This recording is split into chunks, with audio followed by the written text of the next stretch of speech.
It's very different than if you're growing up in a Christianized culture or a culture where there's a nominal Christianity or even a lively Christianity.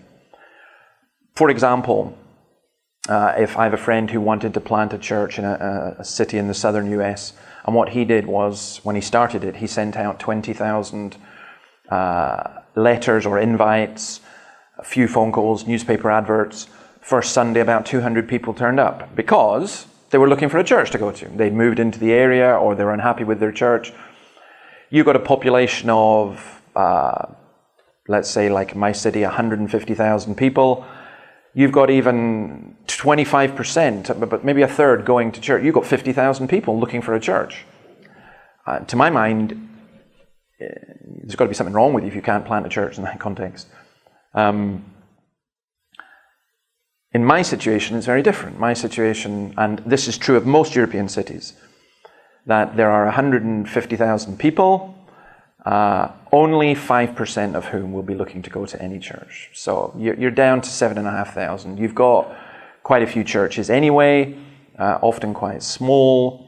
So the only way really to grow the church is through direct evangelism, not from people who are looking to find a church to go to. And that's difficult because you can't go out onto the street and use terms that people have no idea what they mean. Even God. You say, believe in God. Well, what does that mean? You know. So how you do it, you find in Solas, which is the organization we have, we talk about contact, connect, communicate. You got to make contact with people. Very simple adage. You can't talk to people about Jesus unless you're talking to people. So you contact people, you've got to connect with them, you've got to find things in common, and then you've got to communicate, and what you're trying to communicate is the gospel. Some people will come to church, that's great place to hear the gospel.